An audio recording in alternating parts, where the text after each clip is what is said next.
రాష్ట్ర వ్యాప్తంగా ఉన్నటువంటి బీసీ బిడ్డలందరూ కూడా తమకు రిజర్వేషన్ కావాలని డిమాండ్ చేస్తున్న విషయం మీకు తెలిసిందే.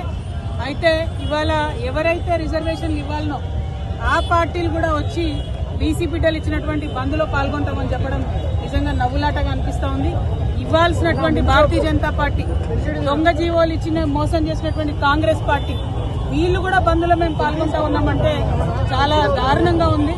అంతకుడే నివాళులు అర్పించినట్టుగా అనిపిస్తా ఉంది. బీసీ బిడ్డల్ని మీరు మోసం చేయొద్దు. మీరు అనేక కాదు, స్వతంత్రం వచ్చినప్పటి నుంచి అనేక సందర్భాల్లో ఎప్పుడు బీసీల reservation issue ముందొచ్చినా Bharatiya Janata party, Congress party పదే పదే పదే బీసీలను మోసగించారు. ఇంకా కుదరదు. ఇప్పుడు తెలంగాణ బీసీ బిడ్డలు పట్టుబట్టిండ్రు. ఈ తెలంగాణ బీసీ బిడ్డల పంతం దేశవ్యాప్తంగా ఉన్నటువంటి బీసీలకు కూడా లాభం జరిగేటటువంటి అంశం తప్పితే ఇంకోటి కాదు. ఎట్లా అయితే తెలంగాణ ఉద్యమం చేసినామో మరో బీసీ తెలంగాణ ఉద్యమం చేపడతాం. ఖచ్చితంగా 42% రిజర్వేషన్ సాధించేంత వరకు కూడా వెంటబడతాం. ఇవాళ తెలంగాణ జాగృతి యునైటెడ్ పూలే ఫ్రంట్ ఆధ్వర్యంలో హైదరాబాద్ చౌరస్తా అంతా కూడా బంద్ చేస్తుంది. పెద్ద ఎత్తున ఇవాళ బంద్ని జయప్రదం చేయవలసిందిగా ప్రజాస్వామ్యవాదులందరినీ కూడా నేను కోరుతా ఉన్నాను. ఎందుకంటే పదే పదే రాజకీయ పార్టీలు ఒక వర్గాన్ని మోసం చేయడం మంచిది కాదు. ఈ మోసాన్ని ఎండగడుతూ ఇవాళ బంద్ చేస్తున్నారు కాబట్టి అందరం కూడా మద్దతు ఇవ్వాలని చెప్పి ప్రజాస్వామ్యవాదులందరినీ కూడా నేను కోరుతా ఉన్నాను. తీర్పును ఏ విధంగా చూస్తారు? ప్రధానంగా ఒకటండి, హైకోర్టులు, సుప్రీంకోర్టులు ఎప్పుడైనా బీసీలకు వ్యతిరేకంగానే తీర్పులు ఇచ్చినాయి. ఎందుకంటే ప్రభుత్వాలు ఆ తీర్పులు అట్లా రాకుండా సాంకేతిక పరమైనటువంటి అంశాల మీద క్లారిటీ ఇవ్వలేదు ఎప్పుడు గవర్నమెంట్. ఉదాహరణకు మన తెలంగాణ రాష్ట్రంలోనే సరైనటువంటి జనగణన జరగలేదు, సరైనటువంటి ఎన్యూమరేషన్ జరగలేదు, సరైనటువంటి dedicated BC commission rules follow అవ్వలేదు. అవన్నీ అయి ఉంటే కోట్లలో నిలబడేది.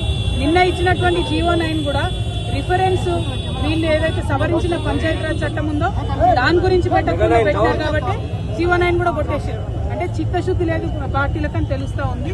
కాబట్టి ఒకటే రిక్వెస్ట్ చేస్తున్నాం, కాంగ్రెస్ పార్టీ అయినా భారతీయ జనతా పార్టీ అయినా మీరు బీసీ బిడ్డల్ని మోసం చేయడం, మభ్యపెట్టడం మానేయండి.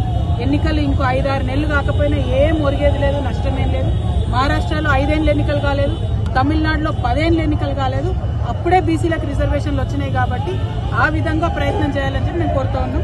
యూపీఎఫ్ చైర్పర్సన్ గారు ఎన్నికలు వాయిదా పడితే స్థానిక ఎన్నికలు అక్కడ ఉన్నటువంటి గ్రామ స్థాయిలో ఉన్నటువంటి లీడర్స్ అంతా లాస్ అవుతాము.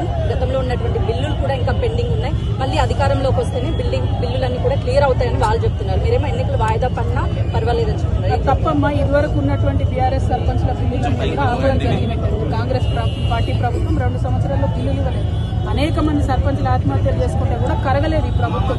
వాళ్ళు ఇక ఎగ్జాస్ట్ అయ్యి ఆశలు వదిలేసుకుంటే మళ్ళీ కొత్తగా ఎలక్షన్లను తీసుకొచ్చారు. ఇప్పుడు ఆ పాత వాళ్ళు గెలుస్తారా నిలుస్తారా అనేటటువంటి ఒక ప్రశ్న అయితే, రెండవ ప్రశ్న పదే పదే బీసీలను ఎట్లా మోసం చేస్తారమ్మా? పదే 3 సార్లు బిల్లు పెట్టింది ఈ ప్రభుత్వం. ఒకసారేమో 42% బిల్లు పెట్టింది, ఇంకొకసారేమో సవరణ చేసింది, ఇంకొకసారేమో జీవో అని ఇచ్చింది. అంటే ఏది కూడా టెక్నికల్ గా నిలవకుండా చాలా తెలివిగా బీసీలను మోసం చేస్తున్నారు. ఇది కరెక్ట్.